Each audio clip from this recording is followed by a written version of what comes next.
Today's guest is lecturer Brad Wellstead from the Nolan School of Hotel Administration at the S.C. Johnston College of Business at Cornell. He's also a two-time keynote guest and a friend of the show. Brad, welcome back to the studio once again for your third time. Well, thanks. I'm delighted to be here. Lovely to have you as always. It is a gorgeous spring day here in Ithaca, at least it was moments ago. And I want to welcome viewers from all over the world today. We hope you are all staying safe and strong wherever you are joining us from. Now, I know that no matter where you live, it's likely that it's been a wild couple of years in real estate where you are. That's why we're fortunate to have Professor Wellstead back with us to perhaps provide some clarity, help us make sense of the chaos, and give us some guidance on how we should respond to all of this volatility and uncertainty in real estate. A couple quick notes for the audience. Again, thank you all for joining. This event is being recorded. Yes, we are live now. As soon as we are done, shortly thereafter, this recording will be made available at this very same URL afterward. So if you want to share this with colleagues or friends, or simply view the recording afterward, it's all at the same URL once you are registered. You may submit questions in the chat. We will be taking questions. I have some questions preloaded, but invariably, audience questions are the ones that I really enjoy and make for the most engaging conversation in the end. So open your dialog box. There's a chat dialog box at the top right of your video player. Open that, submit questions, and we'll take those throughout. In addition, throughout the discussion, we'll be sharing a couple URLs and resources in the chat. We'll provide a downloadable link, more on that later. So heads up for those. So just keep engaged with the chat throughout if you would. And if you're watching the archived recording, here's a quick note. Those links are now available in the overview section just below. I'm speaking to the future here. So just heads up for those. They're in the overview copy just below. But first, let's get to know our audience a little bit better, shall we, Brad? I've got a couple Slido polls that we need to ask our question. Indeed. Or ask some questions of the audience, get a sense of who is out there. So question number one, I want to ask, oh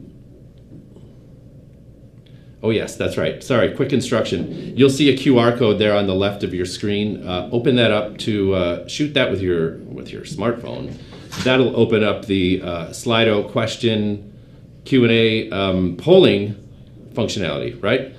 So here we go. Shoot the QR code and let us know. Here's question number one. Simply put, do you work in real estate development? Let's see. We'll wait for some of those to come through.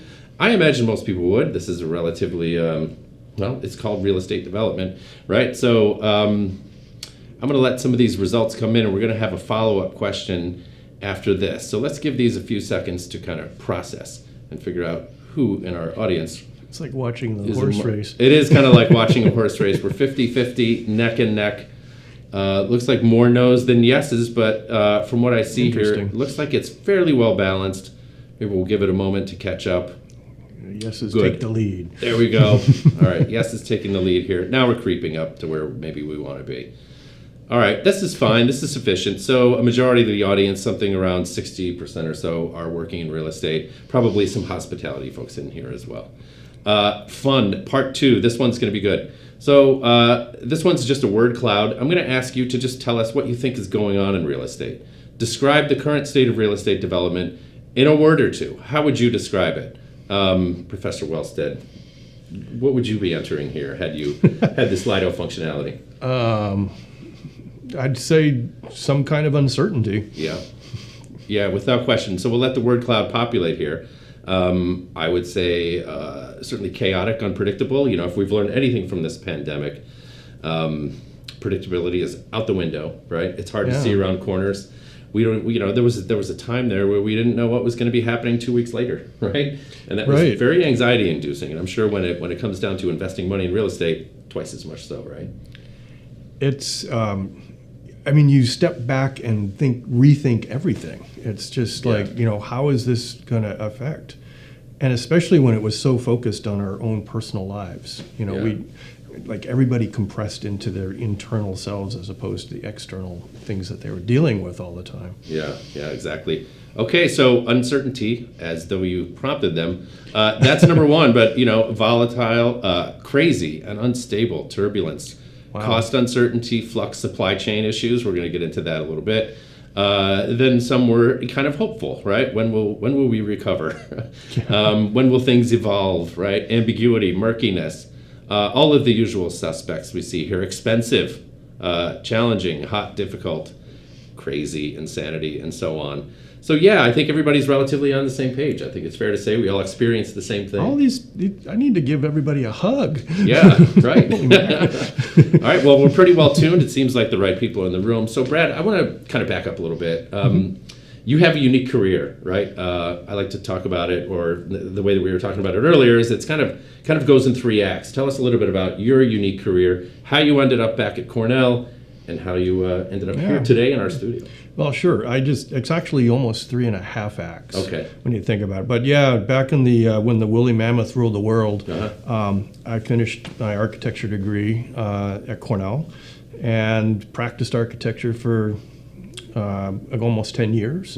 Half of which that was we'd moved to Hawaii after I'd done some development work in Denver, Colorado, and worked for a firm that does hotels. And so I got this love of hotels and the whole design of what's going on with them. And it's like they're amazing building type to think about. And so anyway, I wouldn't be here if it wasn't for that experience. And that was a good 10 years or so, right?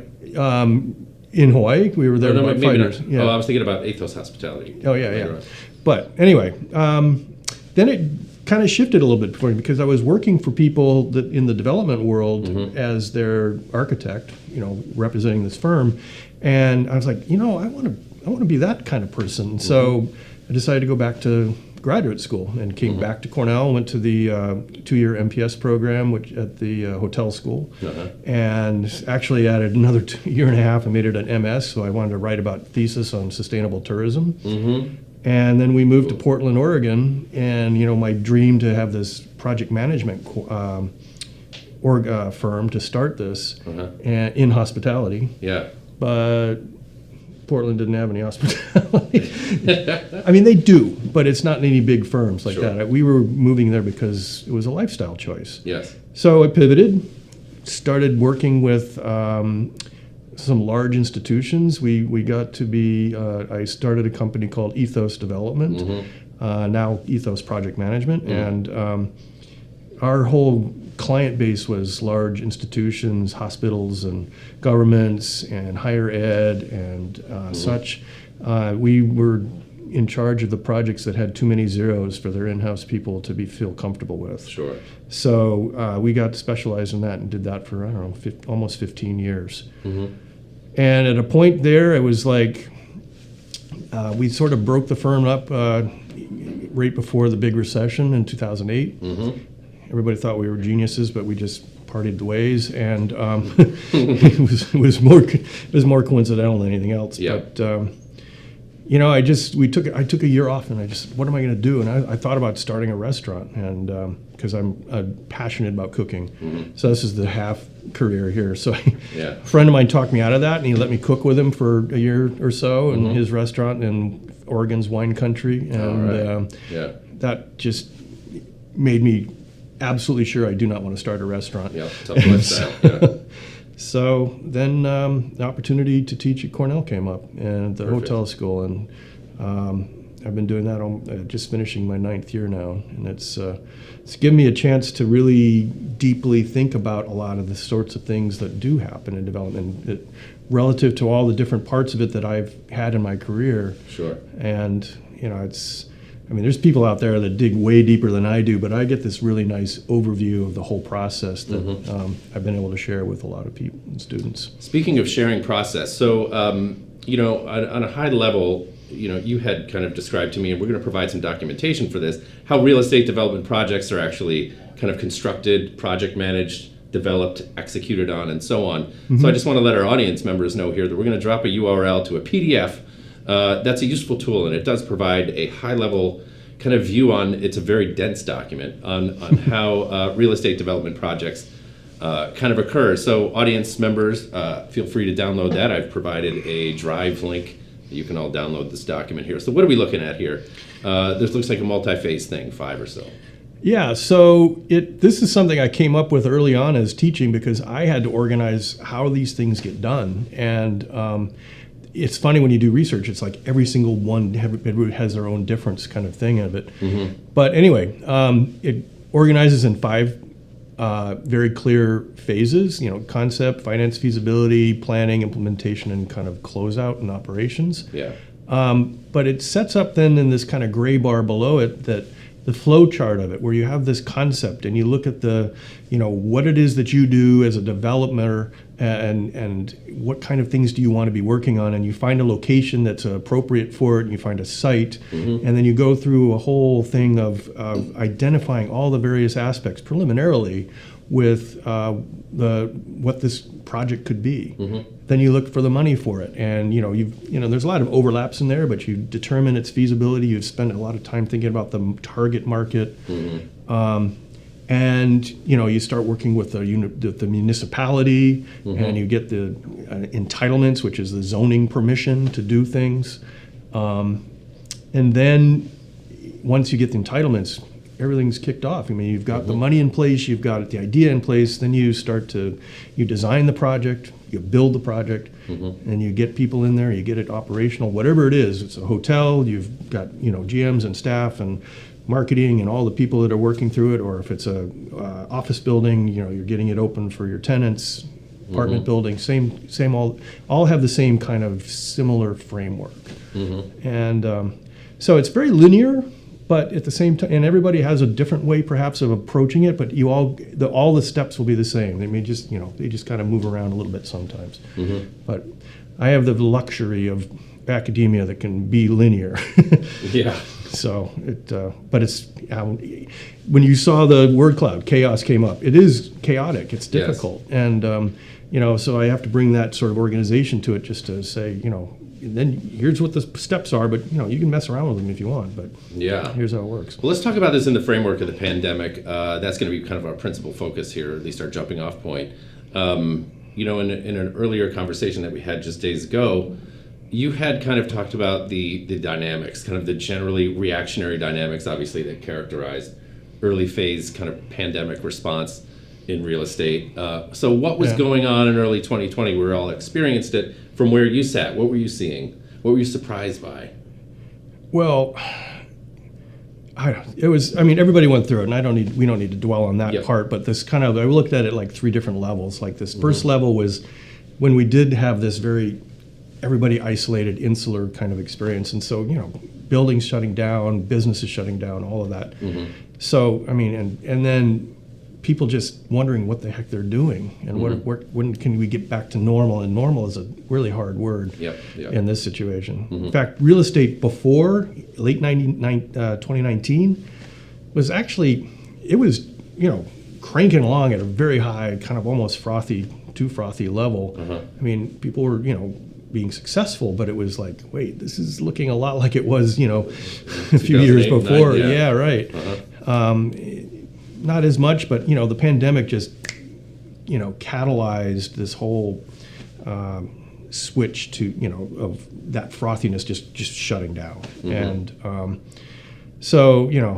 but then from a real estate point of view, it was all about distancing and disinfecting and air handling and all these things operationally in buildings. Like, how can we live? How can we shop? How can we, are we going to hotels or we're not? I don't, can we go out to eat? Nobody's going out to eat, we're just growing food on the deck, whatever, and so it's, and there's somebody that's a quarter mile away, stay away kind of thing. Sure. It was weird. Yeah.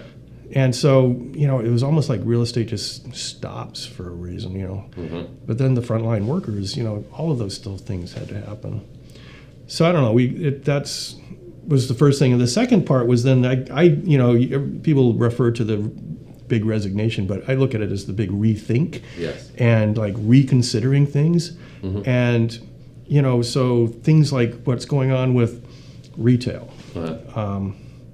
It pretty much went all online at that time. Yep. And now there's this, and there's this comeback to bricks and mortar, but it's a different bricks and mortar.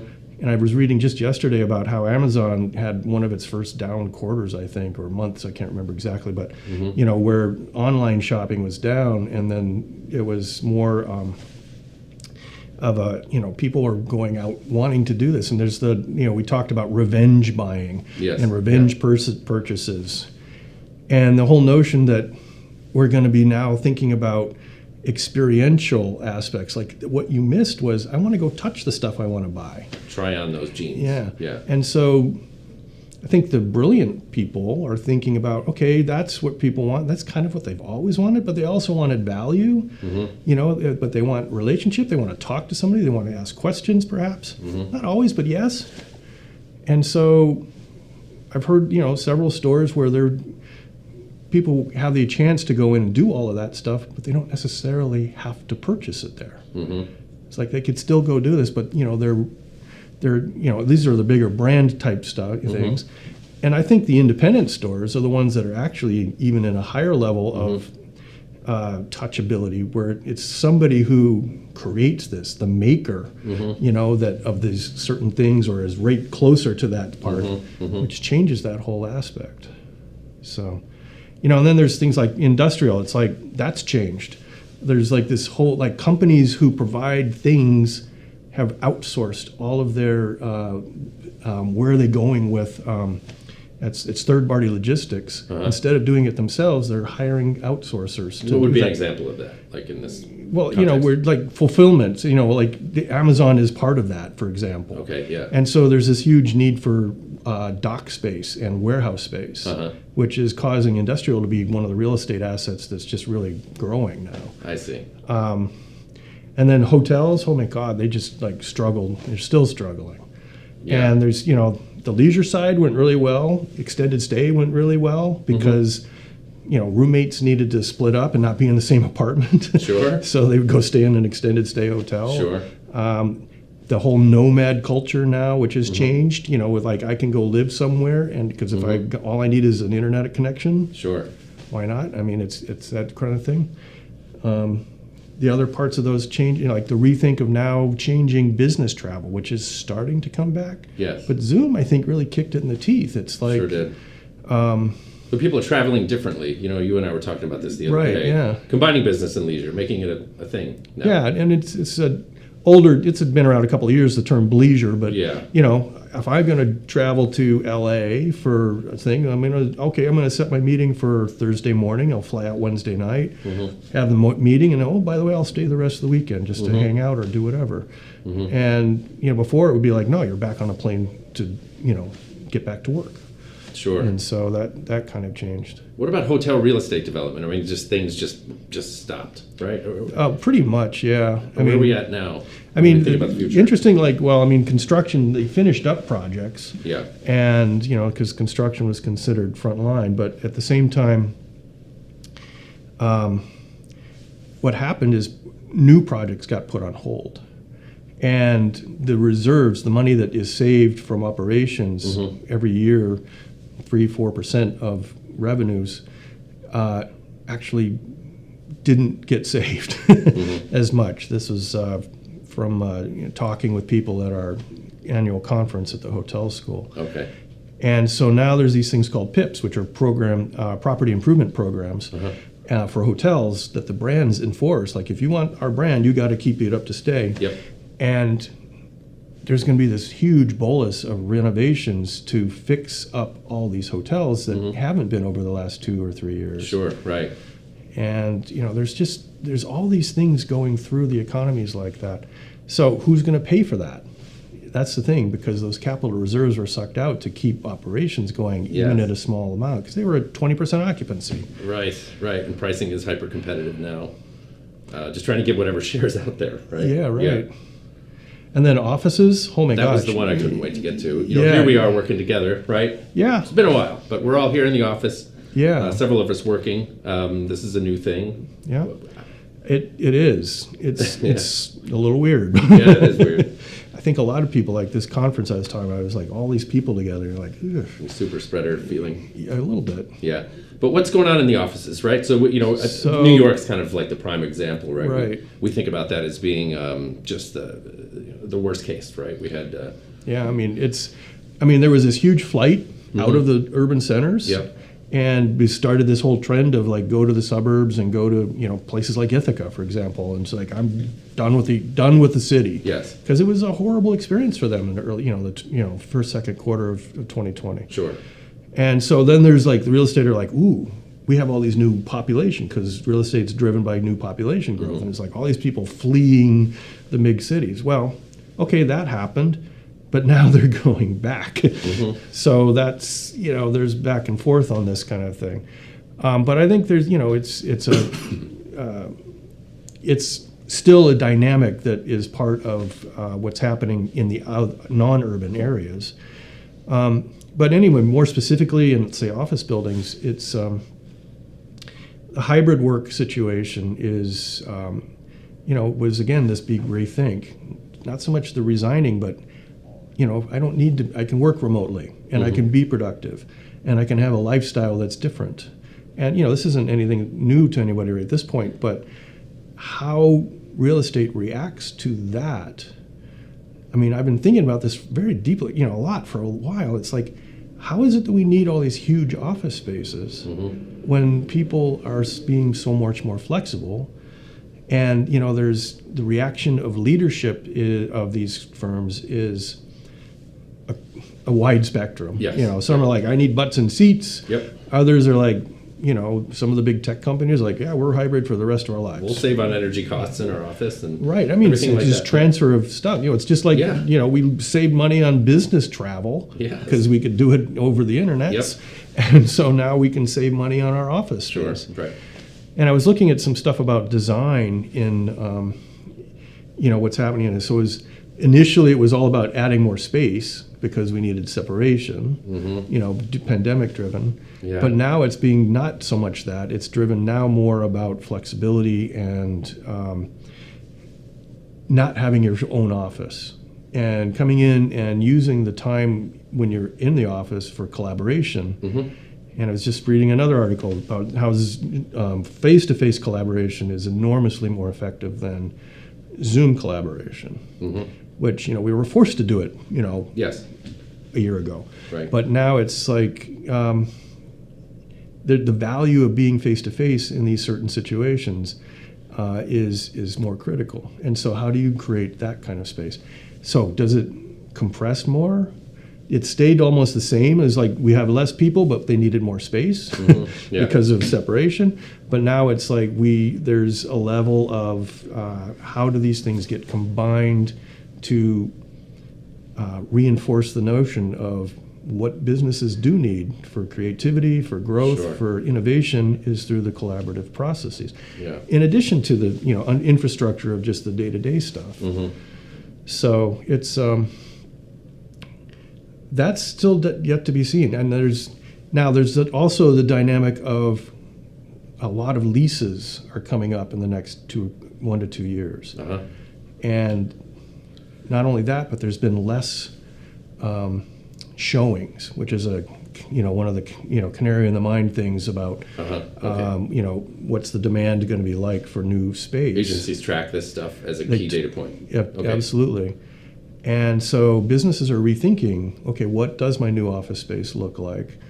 And there's this notion of the flight to quality, which a new office building, it was just in an article I was reading, was about, it's brand new. It's in, Midtown Manhattan, I believe, and it's almost full now. Like, quick. Yeah. Because they wanted new office, they wanted clean office, they wanted state-of-the-art air handling.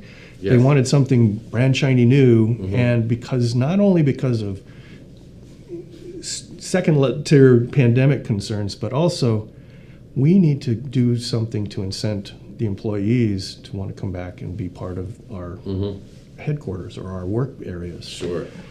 And so there's all these new amenities that have to be brought into it. And, right. And I don't know what right. cat polishing and dog washing and stuff. Whatever it is, right? Just to make it feel fresh and new and exciting and something that you want to be a part of. True, exactly. So then you think about that, and then you go to the level 3 thing, like what happens to all that empty space? Yeah. That's now being changed, and you kind of wonder, boy, where does that go? Yeah. Anyway, those are some of the, it almost starts to get too deep. I know. Well, how about residential? We didn't touch on that particular aspect of things. And well, any quick comments on that? Well, quick. It was just I mean, you talk to any real estate agent, there's a very small amount of housing stock. Sure. People just wanted space, and they wanted a place to have their, either their children or their family to grow up or whatever, just have some area. There's a lot of renovations going on and such like that. Yeah, sure. People needed space. Yes. There's also, though, the notion that it's more rentals, which is driving multifamily, is this level of uncertainty once again. It's like, do I really want to commit to home, purchasing of a home, when there's still this uneasiness? Am I going to have this job, or am I going to be able to afford this for as long? So you want to have a different level of mobility to be able to, shift if you need to. So there's multifamily is just kicking butt all around, and it's amazing how much was built and how much occupancies. I mean, even in Little Ithaca here, we're 100% occupancy on some in a lot of places, 0% vacancy for that matter. Yeah, it's totally shocking. Okay, good. So we've kind of measured the landscape as best we can, right? Pretty good assessment, looking at all aspects of real estate. So what next? It's tough to see around corners, but where do you see things going? We have market forces at play, but you had kind of talked about some cultural changes that are affecting the way that we think about real estate. Yeah, and some of them I'm not even entirely certain how they affect it, but they are things that are part of our everyday life that, it changes how people who are in business or in services or in retail or in service area, all the different asset classes, where do these things actually go? And one of the things with the hybrid works is how does leadership of firms encourage this bit of collaboration to come back? And I'm sort of going back to the point I made earlier, but there's a lot of really interesting design from people who are architects and designers who are thinking about how to enhance this part of the office landscape. But then the leadership has to be on top of it. It's not about from a top-down point of view is how are we going to make this company change? And that sort of change is huge.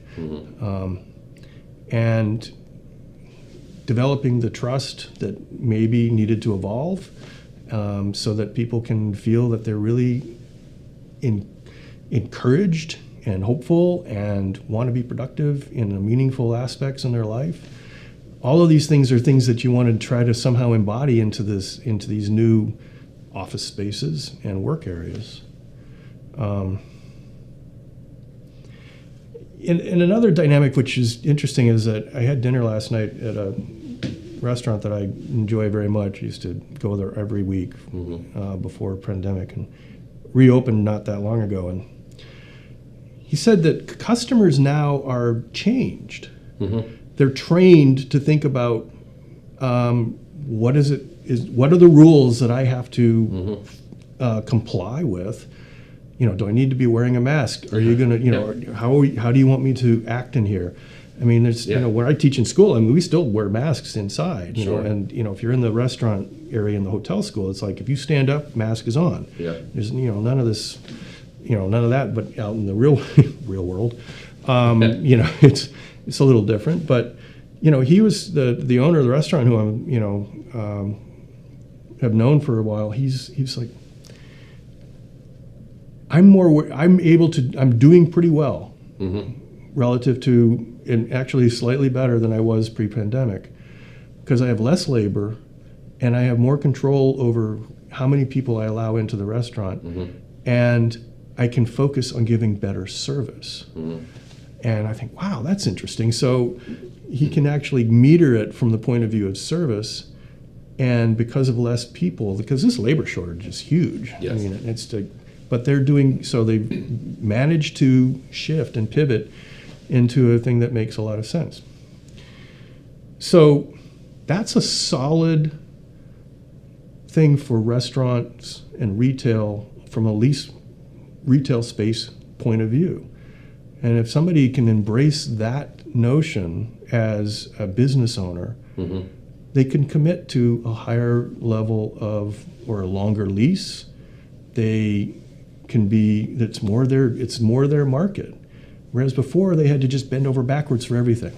And, they would work with people that didn't care, if you treated them well or not, or, or they demanded things that were unreasonable. Now it's like, am I working with you okay? Yeah. Am I using the right fork? Yeah, different cultural exchange going on, different mindset among certainly the customer base, right? More considerate. Right. Viewer Timothy asks, how will real estate react to culture? Does this same kind of thing apply to real estate? Have you figured that out yet? He asks, at some point we'll realize that culture is in cities and urban areas and not suburbs, exurbs. Two-part question, but the dynamic that you just described, does this apply to real estate? Do people in real estate development have a little more, I don't know, power, say, as it relates to customer? You know what I mean?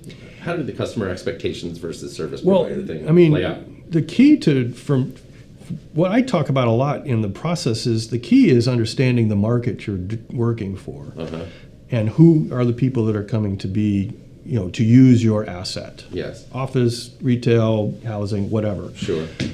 So knowing that market is critical. And so for example, this whole blowback of people leaving New York City and now coming back, it's clearly because of the cultural and the resources and just everything about what New York sees. Now, that people were like, yeah, no, I miss that part of New York City. There was the parts I don't like too, but hey, this part I really missed. And so that's bringing people back to it. And I'm not answering that question well, because that really is, it's a multi-level situation that it's hard to unpack all of that. Sure. Because of these impacts have happened. I'm glad to see that. You certainly wouldn't want New York City, for example, to be, the way it was a year and a half ago, all the time. But I think it's just somehow yes, there's issues of dealing with the pandemic, but also people have stepped back and are becoming, in some ways, I feel like they're being nicer people. Yeah, right. Yeah. But more compassionate or something. But boy, I'd like to think so. Yeah. So how does that affect by real estate? I don't. You're asking. Yeah, that's okay. I think we can switch gears. All right. Maybe we'll come back to it. I got a question from Alex regarding financing investment. From an investor perspective, can you talk about the merits of a secured versus unsecured loan? Do you want to get into any of that? Well, I don't know how that fits. It fits into the real estate development, of course. Secured versus unsecured. Well, my biggest expertise is in the implementation and the overall part. Some of the numbers people are the ones that are the real experts in that. Obviously, a secured loan is one that you're going to use your asset as collateral for, borrowing to, develop the property. Sure. It also having that investors, feel more comfortable with those sorts of things. But there's a lot of more sophisticated aspects of that I'm afraid I have to defer to them to be a slightly better resource for answering that. All right, let's point back. Question from Landry. Do you predict the amount of money new multifamily developments are going for will increase over the next 5 years? You had talked about an explosion in multifamily unit development, or at least the demand for it. What do you see happening over the next 5 years? Are we in this for the long haul or what?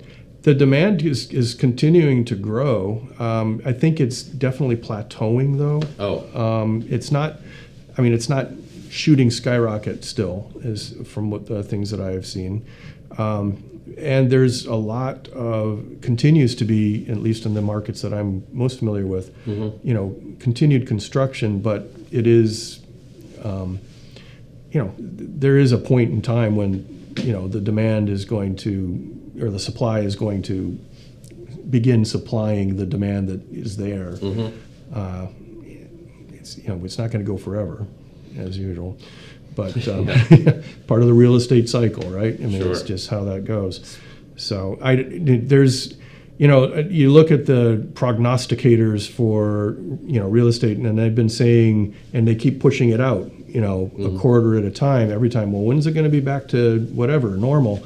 And it just keeps going. Some areas have come back normal. Other areas in the country, particularly in lodging, when I was talking with some folks, it's like some areas are just great, and others they're still struggling. So, on the whole, it's probably maybe slightly above average, moving towards, towards recovering to some point. But it's not like it's shooting crazy vertical. Yeah. I have a question from Chris. What do you feel are the main issues holding back major new housing starts? We had chatted about what's going on in housing, why the lack of housing, right? 2008, 2009, we're dealing with kind of the after effects, the ripple effects of people getting out of the business of building housing and everything else that kind of came with that. The economic crash, demand went away. Where's new housing now? Why can't we recover? I think a lot of that is, unfortunately, it goes back to municipalities. Getting a permit these days is, in many municipalities, is really difficult. They don't have the staff. And I did not know that was going to be the answer. And remote work to review a set of plans and interact with designers and architects and all these things. It's just extended that process quite a bit. That's one. Construction is another big one. That's the one I was. And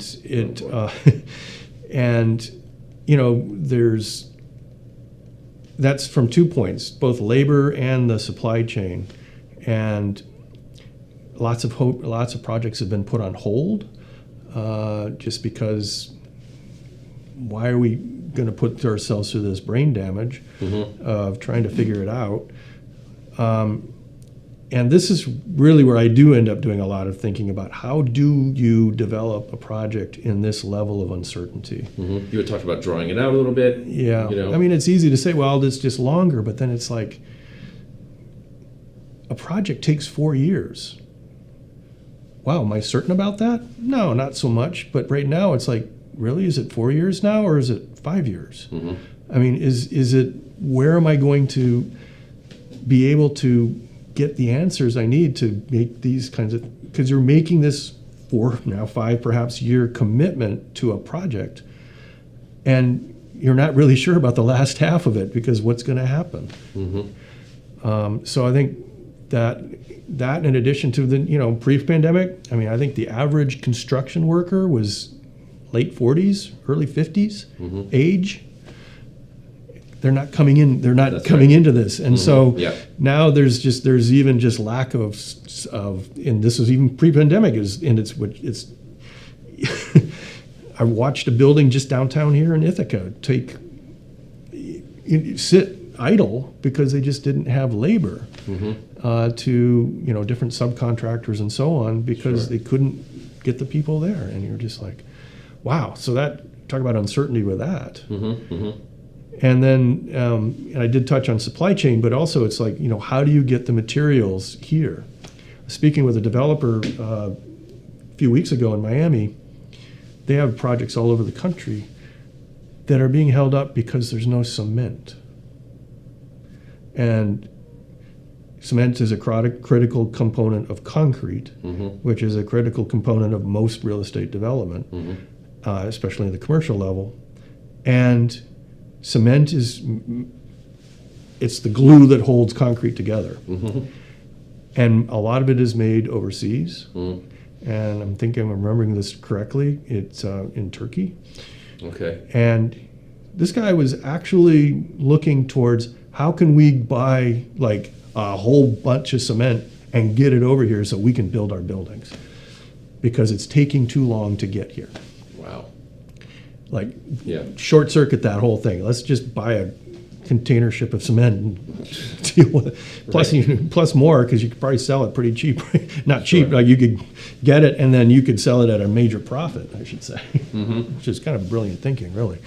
Yeah. It's out ahead of the curve on that kind of stuff. Yeah. All right. So wrapping up the labor and supply chain challenges, let's take a little bit of a turn here. We had talked about opportunity in using existing real estate that is either it's fallen it's removed from its original use, right? I mean, building offices in what were formerly industrial spaces, nothing so new there. But we've got some other types of structure, existing real estate out there, like ghost malls. All right. I think this is fun to explore. We had kind of kicked off this conversation. I had a friend who was talking about a defunct mall in Rochester, New York, a hospital system taking that over and using that space. It's all there. They were consolidating among, different units, and now it's being built as a hospital. Are there similar things going on in real estate? I mean, people have to be really creative these days. This seems like a great way to go about it. Yeah, I did some research on that particular mall. It's it's in conjunction with the University of Rochester, I believe, and their whole medical school. Yeah. And I think that was really that's a brilliant use of reuse, adaptive reuse of what you wouldn't necessarily think in terms of a mall. You're like, these aren't really resilient buildings. I mean, you think about adaptive reuse, it's like we're changing a jail into a hotel, or we're changing a old warehouse into lofts or something like that. But a mall, you kind of think of like, I don't know, drop ceilings, and all of that, cheap escalators. But they're huge open spaces. Yes. And so, they're built to code, of course, so it's not like it's that big a deal. So you have all this covered area to do all these cool things inside a climate-controlled space. And, so it cuts way back on a lot of the things that you would have to do within a development.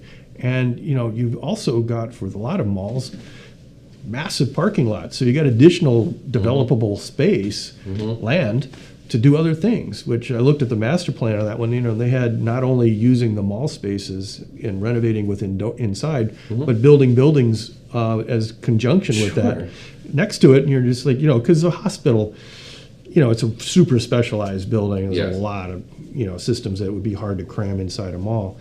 But, office type space, clinical type space, storage, like, medical office buildings are perfect in that kind of space. Yeah. I mean, other reuses too is like, I read back and forth, and I don't even really know, but I think there's an innovation, so it's probably more market driven than it is the actual innovation or idea, but changing hotels that in a market that has just lost it, and renovating them into multifamily. Moving that one kind of struggling asset into a high productive asset. Sure. Is that taking off? Is that I think it's only been a year or two. Yep. Again, we're talking 4-year type projects, and so renovations maybe slightly less, but I haven't heard I haven't heard this is like massively successful. Yeah. One of my students actually said to me, he wrote a paper, not quite a thesis on it, and he said it doesn't work, but that was in Europe. Okay. And the numbers don't pan out. So yeah. I haven't dug into it that much, but I thought it was an interesting idea because, you can use that asset for that sort of thing. You've got all the kitchens, especially if it was an old extended stay hotel, you've got a lot of the infrastructure there to turn it into apartments. So why not? Cool. Let's go back to supply chain real quick, because I have a good question from a viewer. Do you think materials escalation clauses in builders' contracts are a good idea? This is a thing that's probably happening all over the place. What's the deal there? Are they a good idea? Well, they certainly are for the builder. I mean, there's so much unpredictability right now that, if you try to tie somebody down to a material that they're going to purchase 12 months from now and be able to rely on that price, I don't know. I have a hard time saying, well, you need to make that commitment on my behalf. You want to take all that risk, and so so I think it's a fair idea. I think part of it is, how do you balance the risk in the type of contract you have as a developer with a contractor. And it's part of this thing that I will talk about in a little bit, but about resiliency of the project, which is you got to expect that stuff's going to happen. When you're setting the budget for a project, it's probably 3 years before you're going to be in occupancy of it, whatever it is. Because you're way in that conceptual phase and you're saying, okay, this is a $20 million building. 3 years from now, that might be a $26 million building. Construction cost. So, how do you approach that? You can't fix that. You can't change that. You can't make it go away. But you can say, well, I guess I should plan for that. And if I don't need all of that, then at least I can pull some back. But, when I first started out with my feasibility study and saying, yeah, it's a $20 million building, I better see what happens if inflation and supply chains and labor issues, which are all going to add to that cost. And the question that this person has is, how do I build that into my project, make it more resilient? How do you do that? I mean, do you just creatively structure your finance? How does that work? Well, I mean, I've done a bit of research on that. And part of it is figuring out what are the impacts to the project that are going to beat on it, and trying to absorb those into the project. But that's early on. But then there's the ones that are more specific, where you can say, first of all, that I know inflation exists, so I should put an inflationary factor into that. I know that there's when I say in the early on conceptual stages, before a building is even designed completely yet, that the estimates are coming in around 20 million. By the time it actually gets designed, 18, 24 months from then, you know what? It's not even the inflation that's going to do it. It's just the fact that you're making decisions as a developer that are maybe going to increase the costs. So I talked with cost estimators and planners. We had it early on. We had like 10 or 15% called the design escalation, amount. So when you say 15% on 20 million, it's adding another, say, $3 million. So let's say it's 23 million. So you say it's 23, but you designed to 20, and by the time you get to the end, it's 23. So you already accounted for it. Yep. And then making sure that you do have reasonable contingency throughout your entire budget on not only the construction, but the furniture and fixtures and equipment and the soft costs and opening costs, and having something to absorb the stuff that happens that you can't think about. And that brings the resiliency to the project. I've gotten a little comfort from almost everything you've been talking about today, as far as where to go. But there is, I have a question for the audience. As far as I want to ask you, audience, in a word or two, how would you describe the way to move forward in this development climate? I don't mean to say that your prescriptive answers to some of the things that we need to figure out make me uneasy, but that it's such a scary and volatile time. So how would you describe the way to move forward in this development climate? Let's see what our audience kind of says. Again, in a word or two, how would you describe the way to move forward? What would be the most ideal mindset in which to move forward through this? So let's see if we can get some results here and take a look. Perfect. Okay. Again, shoot the QR code and let's see if we can get a word cloud kicked up here and see where everybody's heads are at after everything we've just discussed here. We'll get some results in a minute, confidently. Okay. That's great. Oh, while we're waiting for some of these to come in, Brad, let's talk about another thing too. Here we talked about being a lecturer at the university, and of course, you are the faculty author of a 7-course certificate program on real estate development. This is something that we offer at eCornell here. We're going to drop the URL for that. For those of you who are aspiring to move into this field, those of you who are kind of already established to some degree in real estate development, these courses may be for you. I want you to check out this URL here. It'll talk about who should enroll, what you can expect to learn, costs, the scope of the program, workload, etc. So for those of you who are looking for education in this particular field, this would be a great place to start. Anything that you can tell us about your courses and certificates and how it fits in with what you teach at the university? Well, it's been drawing from both my career and to a certain extent my research and teaching, and it broke it into learning about the whole process, just like we've been talking about, and then digging down deeper into it with the actual project management of it, partly another part of where my experience was, but also then looking at site selection and how to use the tools around that, how to create the overall development package, how to pitch it to different stakeholders, investors and lenders and municipalities. So we talk about that. And even this document that I call a basis of design. It's not I didn't invent that document, but it's putting the developer in the situation to think about what they want this building to be, because this is a document that goes to the architects and the design people, so that there's like, this is what we want it to be.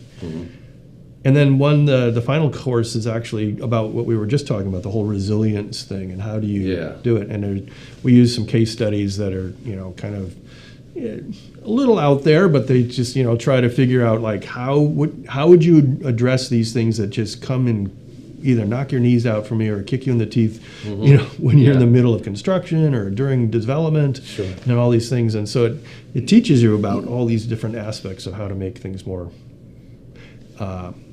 everlasting, because what your whole goal is you have this vision from the very early on stage, and how do you protect and steward that vision all the way through the entire project.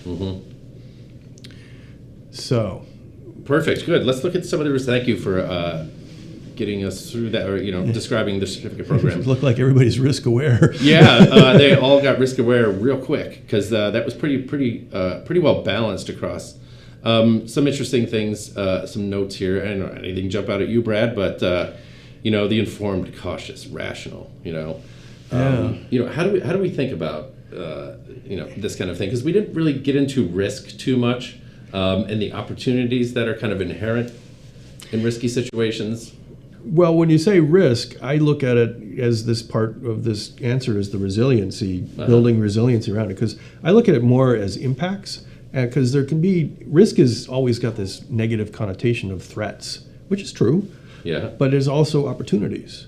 So you have to be aware to try to, do what you can to mitigate the risks and enhance the opportunities. So it's both sides of that in that case. And I mean, I noticed a couple of people put in things like flexibility, which was cool, or creativity, and it was a hard question you threw out there. It's really hard. And it's amazing that a lot of people put risk aware. I mean, apparently they did. And you're always risk aware in the development world. You're always looking for things that are going to come from all things. You have to have a peripheral vision that's not only has a breadth but also a depth of where things can come that will hurt or help your project. And I think it's been amplified over the last couple of years, no question, to where there's such volatility, say in the financial markets. I mean, I don't even want to think about what's going on with those things. What's going to happen, where's inflation? How is that impacting, the cost of capital? I mean, so that's a risk. The risk of that's affecting construction, the fact that architects are pretty much all remote. Everyone I talk to, I think they're coming back to a certain extent, but I mean, talk about a collaborative profession. I mean, they talk about stuff. They always, they have to think and talk about it. Shoulder to shoulder with, right. And it's like, they're all been in their studies at home or wherever, trying to do their thing. And it's so I mean, just risk of communications risk, and how do you focus people on what it is. I think that and then now look, like, proceed with caution. I mean, there's again, it's this 4-5 year project that you start it thinking that it's going to be a 4 or 5 year project. That's the certainty upon which confidence is built. I've been here before, I can do it again, kind of thing. The experience, the word experience came up. I've been there, seen that, got the T-shirt, all of that, and now we don't have that as much. I mean, I look to the students I'll be teaching project management, and as much as any other place in the development world, managing the project means you can put metrics to it. You can plan something. You can say, yeah, I know it's going to take this long. But then how do we add in all these other parts that are going to say, well, we don't know it's going to take this long. And the safety buffers are different now. I wish there was a magic wand. You could just say, oh, it's easy. It's just add 20%. But the fact is I hear all these different things like it's going to take, instead of 12 months, 18 months for a certain kind of, casework to show up in a hotel. But then at the same time, I talked to that same developer who was looking for the cement. Yeah. And they had a project they were just starting, and there was going to be 27 months of construction, so it's a big one. And I asked the question of the construction person. I said, "What would this have been 2 years ago?" Because I was just curious. And he said, 26. And it kind of set me back. And unfortunately, we didn't have time to dig into it because we were short on time. But it was, I don't know where that was from. I mean, I believe him. I think that they're a very savvy company and that they are really pushing hard to make sure that they deliver their product. But I think that they have a lot, it's not business as normal. In order to do that with just 1 month's difference, I think there's a lot more brain damage that's being put towards it. And I say brain damage, I mean, just effort. I see, And, instead of a 12-hour, it's a 16-hour day. Yeah. And, thinking about, oh my God, how am I going to get cement from Turkey? That wasn't something we had to deal with 2 or 3 years ago. Yeah. You just that stuff just showed up, you didn't think about it. Now you have to wow, how do I make that happen? Yeah, too much uncertainty. You and I had a lovely conversation the other day when we were preparing for the show. You talked about thinking philosophically about cooking and how to deal with certainty. How do we eliminate uncertainty? Can you tell our audience what we were talking about the other day?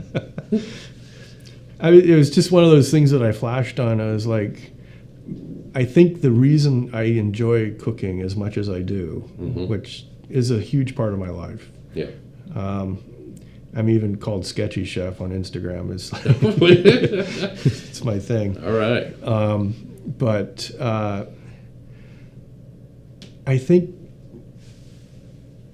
thinking deeply about all of this uncertainty that is in real estate right now, when I can go home and cook a meal and I can find the ingredients and have a level of absolute certainty that I'm going to make a friggin' awesome meal and I'm going to sit down and enjoy it in about 45 minutes. Yes. Or some of my guests would say, yeah, another 3-hour meal, huh, Brad? But yeah, I get it. But, sure. It still tasted good, right? Yep. And but I'm certain that's going to happen. Yes. Yep. And I don't know, that's a pretty fun and I guess important respite for trying to address the things that we all are addressing. I think a lot of people return to the kitchen or had gone there for the first time for that very kind of thing, right? Yeah, and get to be alone. I get to zen through this.